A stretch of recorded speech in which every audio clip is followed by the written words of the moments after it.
Hi, welcome to video number 2. So today we will be talking about Laplace transform. It's another foundational mathematical tool that we need to start working with differential equations and dynamical systems. So just a reminder, we want to work with this fundamental function of f of t equals e to the some power st, where s is a complex variable. S is something of the form sigma plus j omega. And we have already seen this function. It is a kind of a spiral if you visualize it in a three-dimensional real imaginary plus time domain. So this function decays or grows exponentially and also oscillates back and forth. If you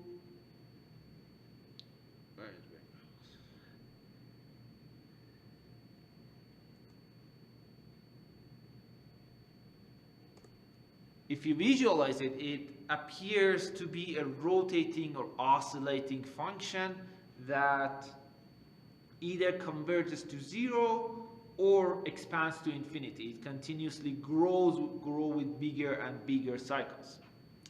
So this e to the power of some complex function times t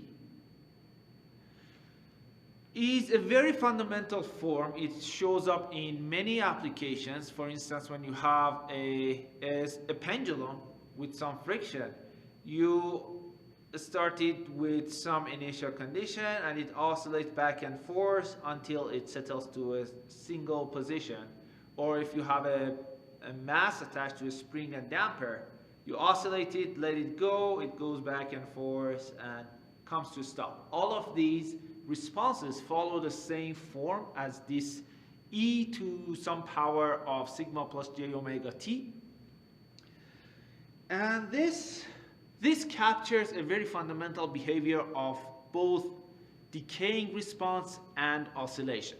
The decaying part comes from the real aspect sigma, and the oscillation comes from this j omega. You remember j omega was kind of a rotation in the complex or S domain. Okay, with that background, we can now define our Laplace transform.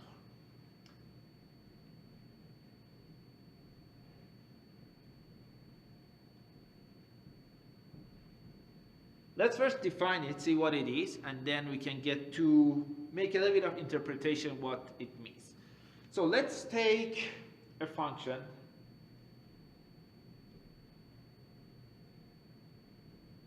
Any function could work, f of t, we define it general. For instance, it can look anything as a function of time. Could be any shape of function. Now we define Laplace transform. This is the definition.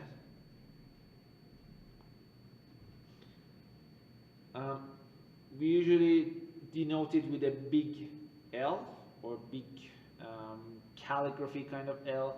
L of f of t, also denoted with some f, capital F. These are the generally agreed notations, and we define it as an integral from 0 to infinity of f of t e to the minus st dt. So a few notes here is that the output of this integral doesn't depend on time. It only depends on whatever input you have s, because it's integrated over time. The variability of time just disappears through this integral from 0 to infinity. So the output f, capital F, is only a function of the usually complex variable s. And what it does is you input a function of time, and it transforms that function to a different domain, to a complex domain to be exact. And if you take it from up here, it tries to decompose or capture the decaying and oscillational aspects of the original signal f of t. So by transforming it, we are trying to see what forms of rotation and decay exist within the original function f.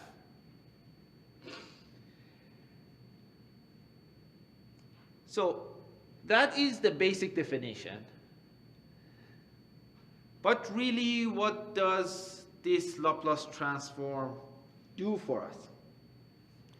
So let me begin by reiterating a very simple differential equation, x dot equals minus x.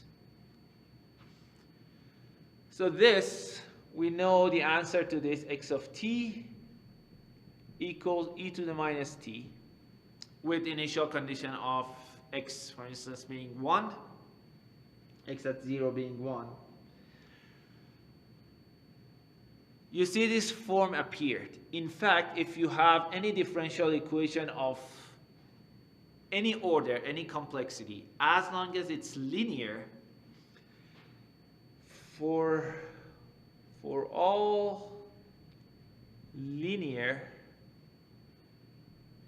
ODEs, ordinary differential equations, the solution, x of t, is going to somehow look like some a1 e to the power minus or plus s1 t plus some a2 e to the s2t dot dot dot.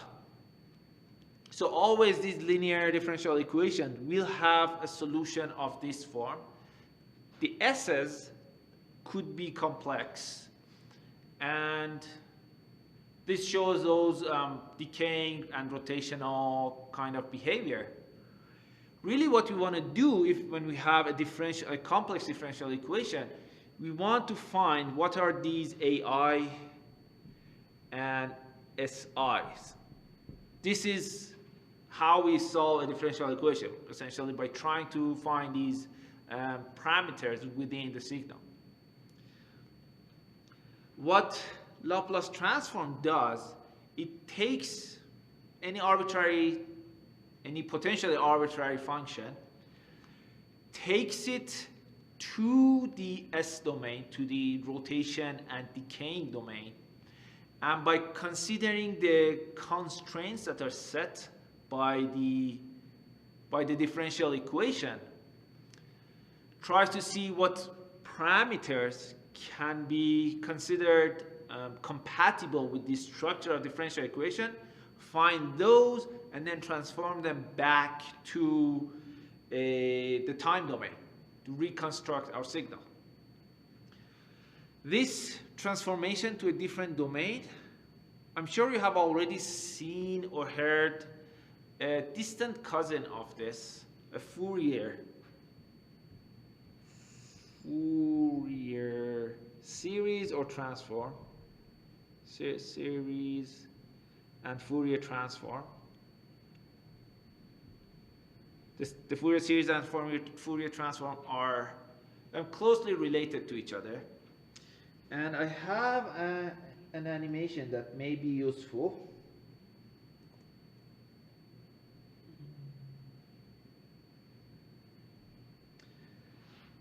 So I'm going to do this for now.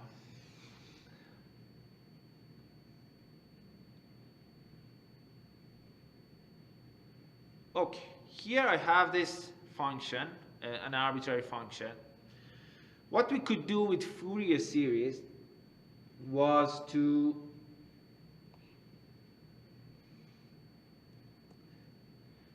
try to reconstruct this signal by adding a number of oscillating functions, harmonic functions.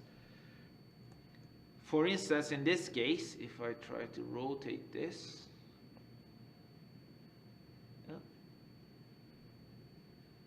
rotate. you can see we can approximate this single pulse function by adding a number of sinusoid or cosine functions with different amplitudes.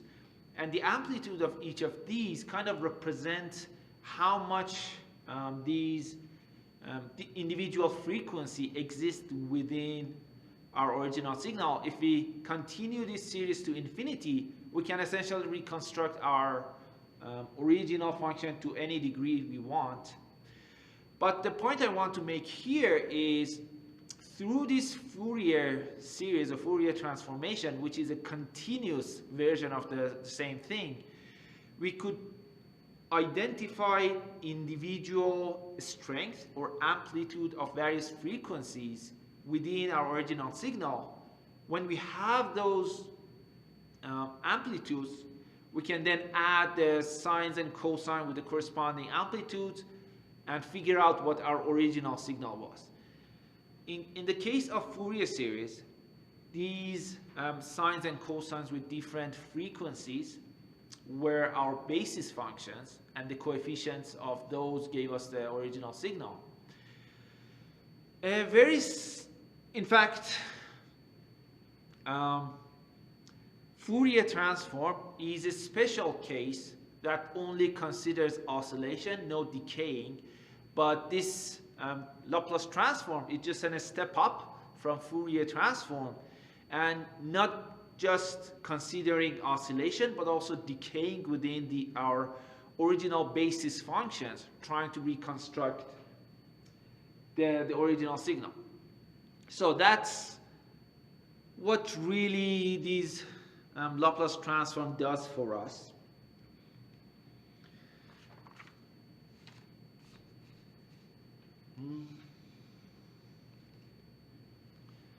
To try to capture the existence of these very different basis functions of the form of e to the st, and gives us how much of any of those s's are present in our signal.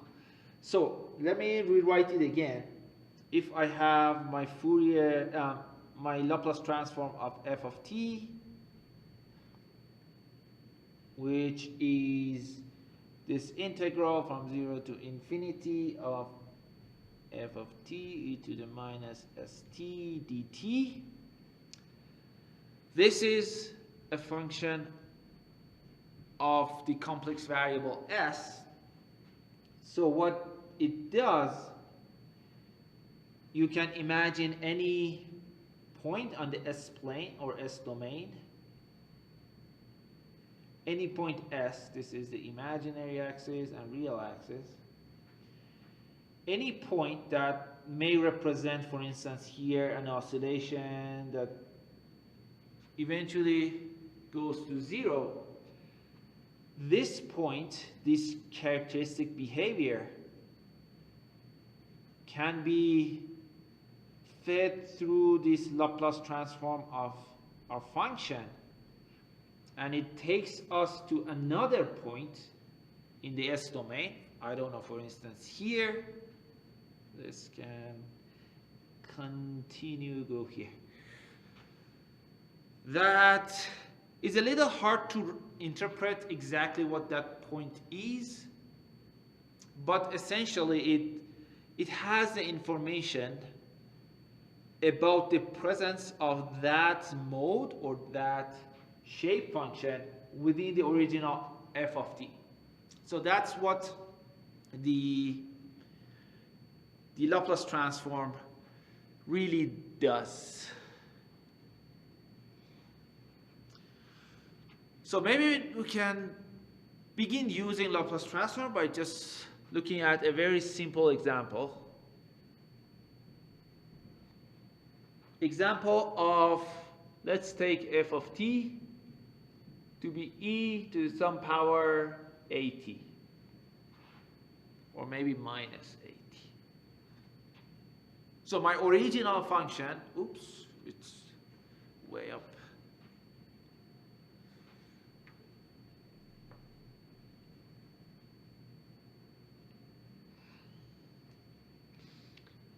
my f of t equals e to the minus at. That's better.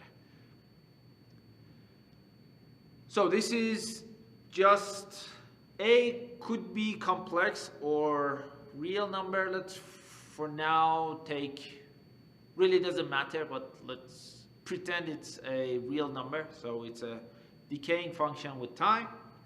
We want to take the Laplace transform of this f of t. I just use the definition. So this is going to be from 0 to infinity, e to the minus at, e to the minus st dt. And that is, I can multiply these two exponents and the powers just add up. So I have e to the minus a plus st dt. It's a fairly simple integral we can take. It's going to be minus 1 over a plus s e to the minus a plus s, and we take it from 0 to infinity. I'm just going to be a little explicit about these steps. So I have minus 1 over a plus s. If it is infinity, ooh, I need a t here. If it is infinity, and for now pretend this is negative, so e to the minus infinity, something like that, minus e to the power of the lower bound, which is 0. So this one becomes 0.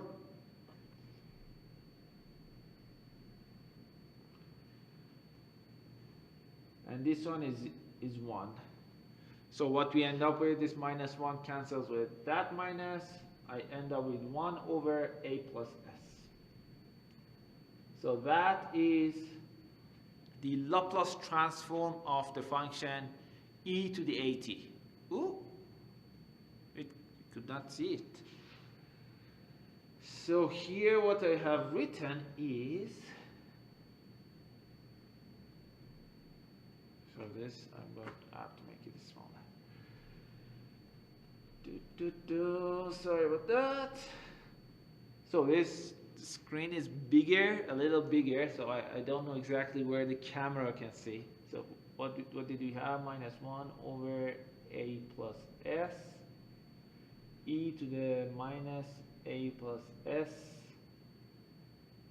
t. Still no.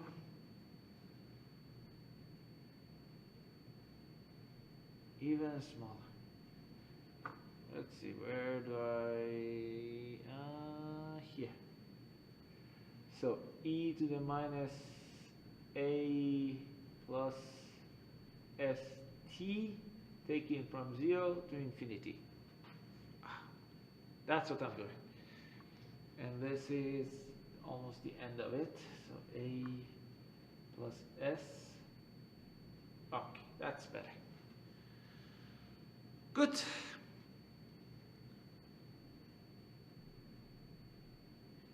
Okay, that's the Laplace transform of the function e to the minus at.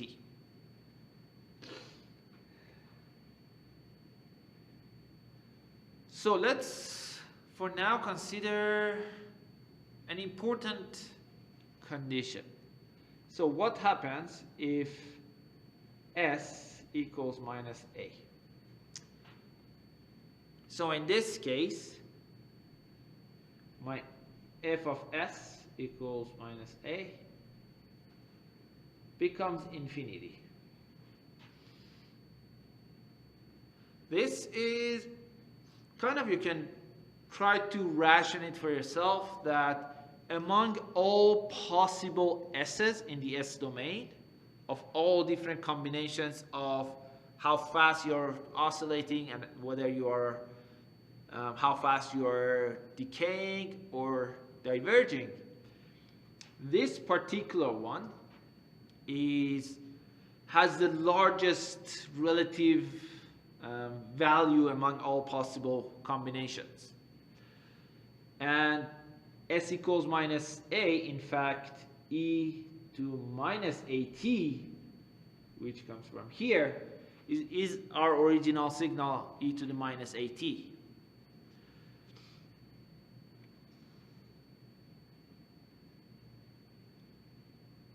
So kind of here you can already see the relationship between the s values and the properties of the original signal. Before we move any further, let's also look at something that I quickly mentioned, but now let's dig a little deeper. So here,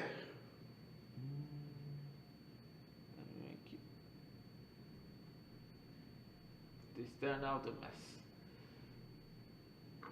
This was e to the minus a plus s t from 0 to infinity.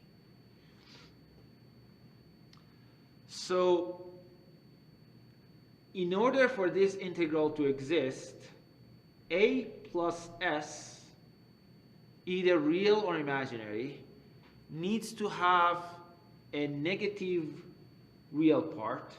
So minus, let me put it this way, minus a plus s should have negative real part. In this case, this function e to the minus at, however oscillating, eventually converges to 0, and that integral can exist. So this is defined as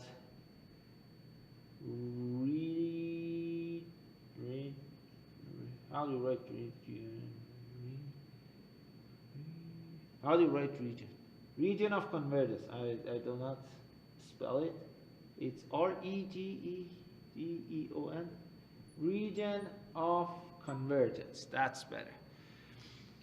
Is when this integral exists, and for this particular function, region of convergence of f of t equals minus at is where real of minus a minus s is negative, which means real of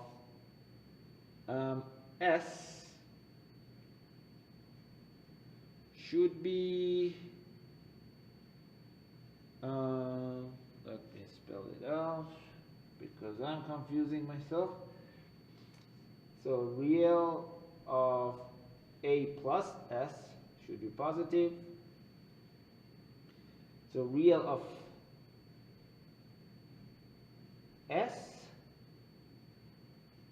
should be bigger than minus or minus real of a. And in this case, the region of convergence, oh, you cannot see down here either. You can.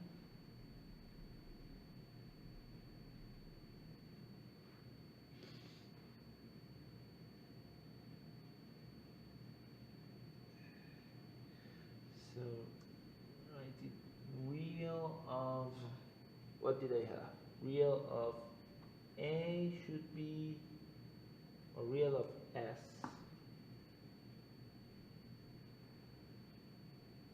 should be bigger than minus real of A.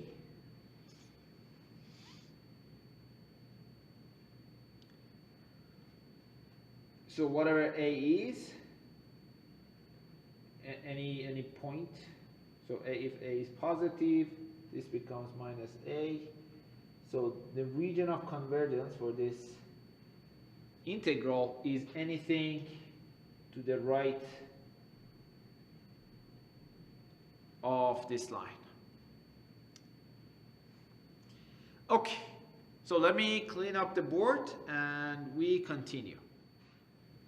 Okay, so let's do another example on this Laplace transform.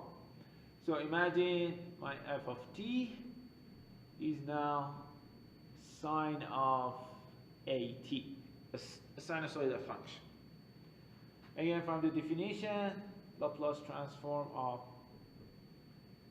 sine of at equals integral from 0 to infinity of sine of at e to the minus st dt. If you remember from the first lecture, sine function, sine of at, for instance, here is e to the j at minus e to the minus j at over 2j. So I can use this alternative definition of sine, put it up there. So what I have, Laplace of f of t becomes this integral 2j e to the j at minus e to the minus j at e to the minus st dt. I'm going to take this 2j out, so it's going to be 1 over 2j integral of 0 to infinity. And I'm going to combine these exponents, so I will have e to the s minus ja t minus e to the minus s plus ja t dt. And now these two exponential functions are easy to take, similar to what we had just now, 1 over 2j. This one, when you take it from 0 to infinity, becomes minus 1 over ja minus s, or why do I write it like this? Well, no, let's keep it that way.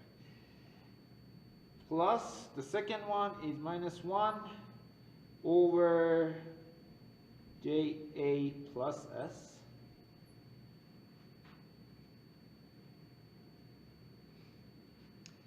And I can take the common denominator, multiply this here, it goes there. So on top, I will have, I still keep my 1 over 2j. I'll have minus ja minus s minus ja plus s. The s is cancelled, so I have minus 2ja. And on the bottom, I have j squared a squared, so that is minus a squared jas minus jas, they cancel out, minus s squared, and canceling 2j's and the signs, I end up with a over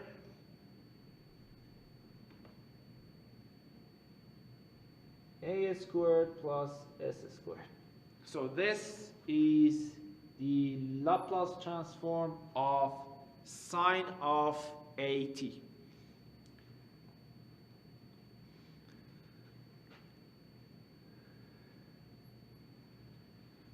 So in this way, from the definition, we can basically try to calculate Laplace transform of any function that we have. But there are easier ways and better ways. So there are a lot of examples in textbook. I want you to take a look at them. I expect you to look at all examples in the textbook of different functions. They are important, and there are important information about different functions. So take a look at them. It's not just, those are not just examples. There are actual legit information, good informations in them. But moving on, let's look at some of the properties properties of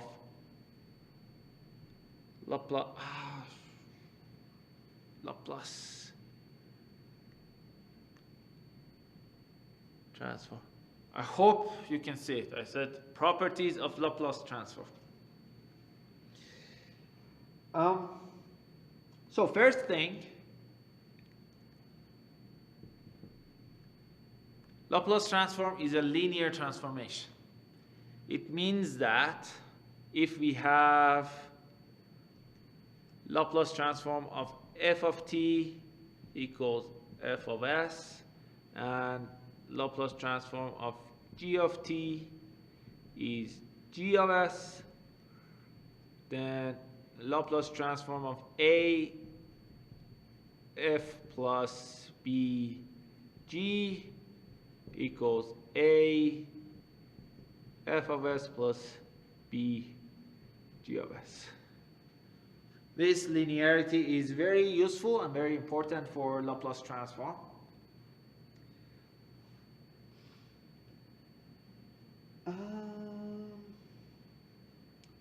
So this, for instance, let's readily look at them. If I wanted to take Laplace transform of sine of t, I know sine of at is this term. So essentially, Laplace transform of sine at equals 1 over 2j Laplace transform of e to the j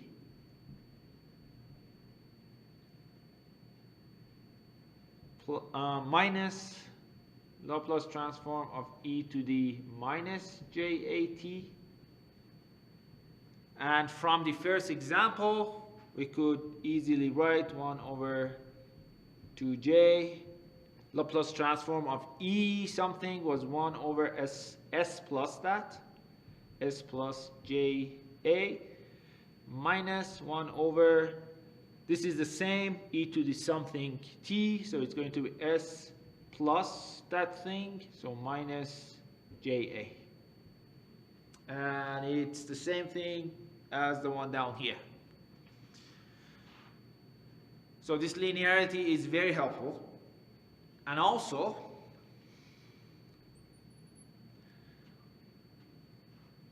the Laplace transform of sine of at is always that. Laplace transform of cosine of at is going to be s over a squared plus s squared. We know Laplace transform of e to the something. There is a table of all common functions and their Laplace transform. So using this linearity, we can use tables and existing Laplace transform and combine them together to construct Laplace transform or L of any complex function.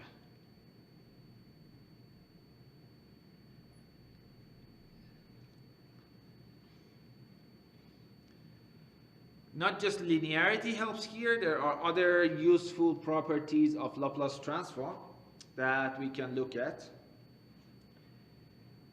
One property is time shift.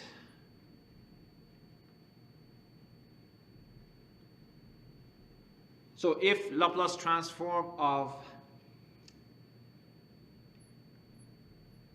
f of t is some f of s, then Laplace transform of f of t minus tau, we are shifting the function to the right with some time tau. This becomes e to the minus tau s f of s. So time shift can easily be accounted for. The dual of this law also works. So if I have my Laplace transform of f is f of s, then Laplace transform of e to the minus at f of t, essentially an envelope of f of t and we push it through 0 through via this decaying function. Laplace transform of that becomes f of s plus a.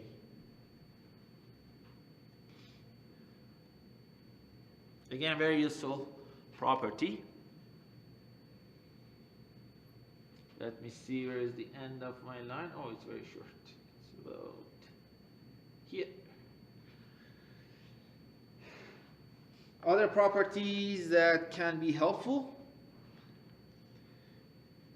and we use it significant, well, almost exclusively a differential equation solution are based on this.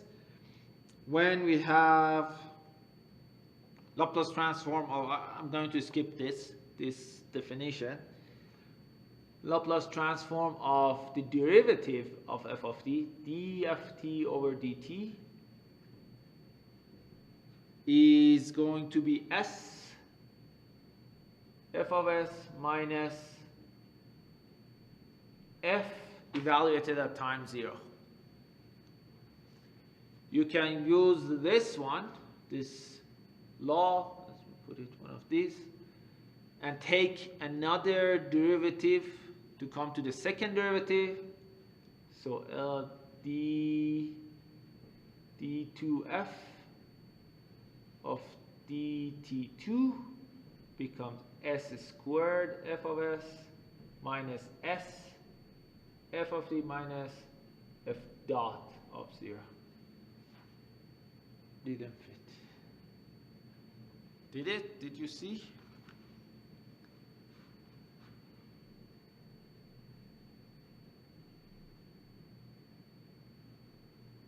F of s minus s f of 0 minus f dot of 0. That should work. And you can add any layers of derivative. The opposite of derivative, the integral, if you have Laplace transform of integral from 0 to t of f of t dt, this becomes f of s over s. And so does the other, if you take integral of f of t twice, f of s over s squared, and so on.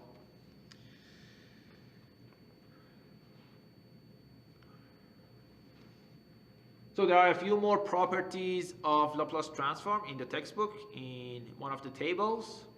And also if you look it up through any reference that talks about Laplace transform, including Wikipedia, they have lists of all these properties and how you can work with Laplace transform of some derived versions of function f. So familiarize yourself with existing rules that you can use to your advantage in solving any problem that you have. Okay, a few comments.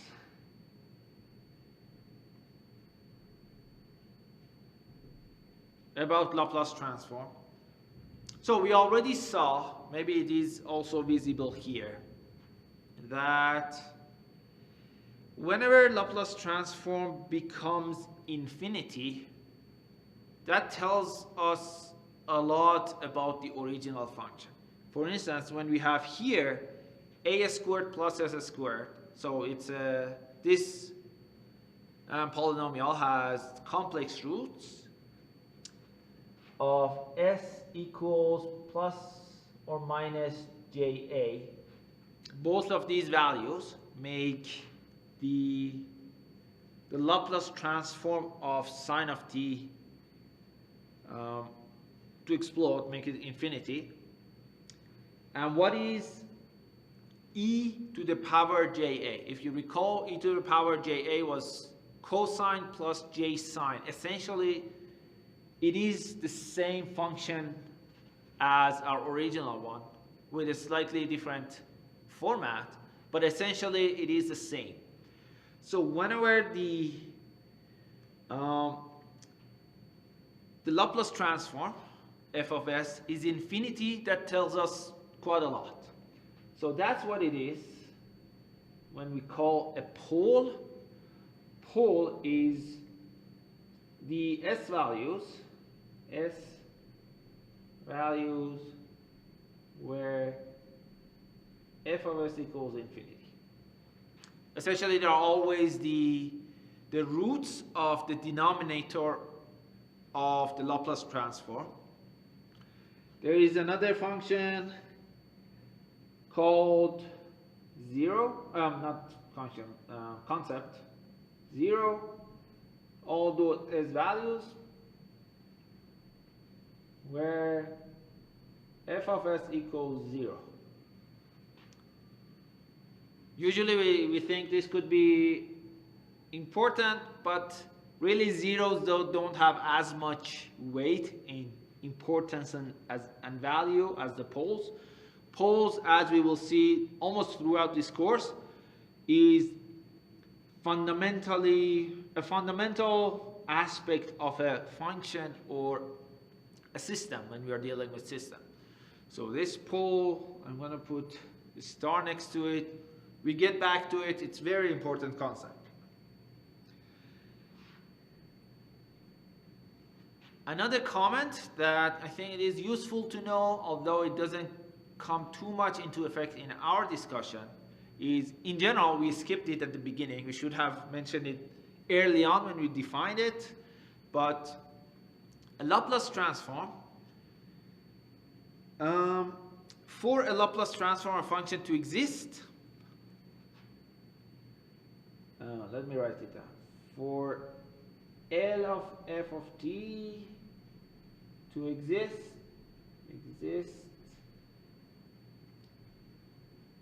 f of t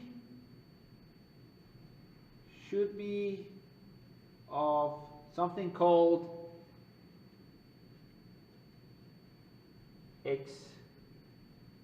exponential order. In very simple terms, the function f should not be faster than some exponential function. So you should be able to always find one exponential function of the form e to the some lambda t for some constant lambda, which at some point, doesn't matter how long, but at some point it outpaces function f of t. So all of the functions of the form e to the power at obviously are of exponential form, but for instance e to t2 is not of exponential order. You cannot find some lambda that can outpace this function. However large lambda, there is going to be at some time this t squared will be bigger than lambda t. So you cannot take Laplace transform of such functions that are not of exponential order. So I have to stop the video now because I have a tiny bit left, and I'll see you soon again. Okay, so just a little bit more left about Laplace transform. We are still in the comment section. So continuing with the comments about Laplace transform. So one thing that is important to take a note is on bounds of integral. So the upper bound is infinity, that's fine, we don't have a problem with that. But take a note of the lower bound. So if we are taking 0 to infinity of f of t e to the minus st dt. Let me do something interesting. From 0 minus to 0 plus. So we are just looking at a very, very small, essentially limiting the limits of a range when it goes from just before 0 to just after 0 of f of t e to the minus st dt plus integral of just after 0 to infinity of f of t to the minus st dt. So this is almost 0. So e to the st remains, t is almost 0. So e to the 0, this is 1. And this integral is essentially f of t times dt. It's just one point, one very short range, plus 0 plus to infinity of f of t e to the minus st dt. So this is the majority of our Laplace transform. We don't worry about that here, but this is the point of discussion. What does this mean? dt is an infinitesimal time, and this approaches 0. If f of t has some finite value, well, this becomes 0, and really doesn't matter if we start from the just before 0 or we start just after 0. But when f of t has something called impulse, f of t has impulse at t equals 0.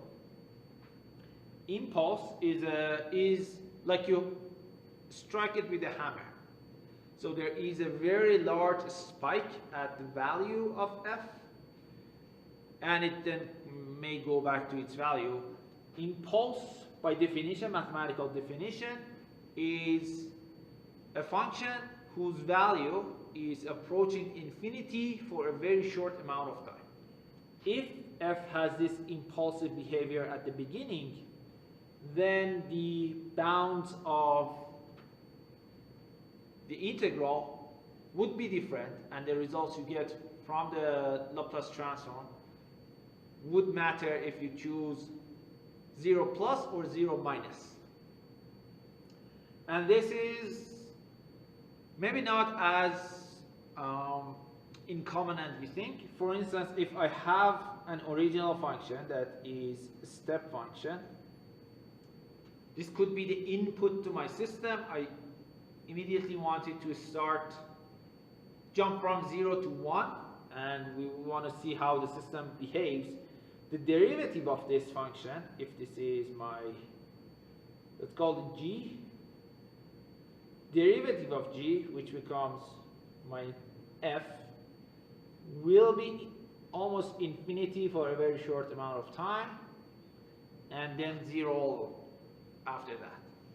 So when we have these kind of behaviors, you should be careful about choosing the bound of the integral, and impulse is the key here.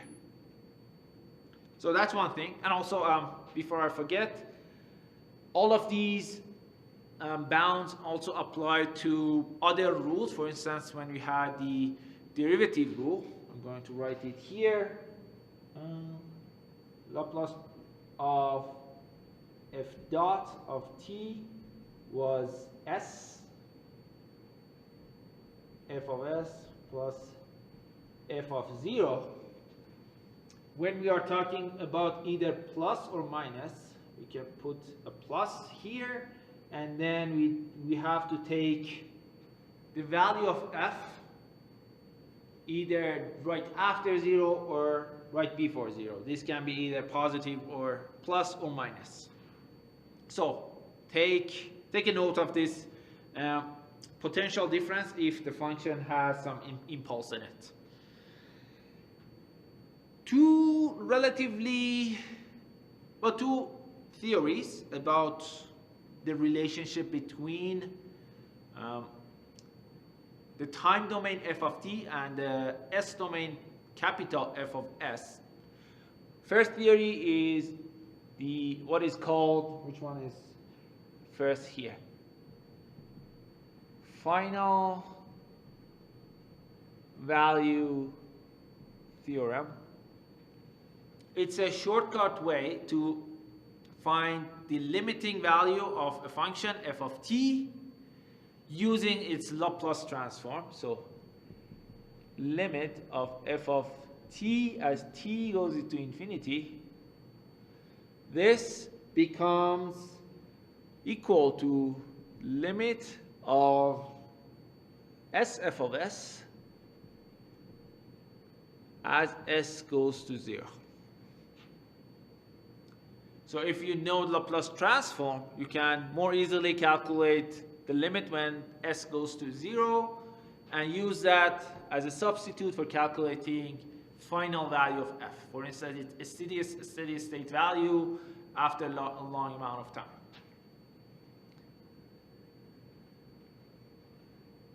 The other kind of dual of that theorem is the initial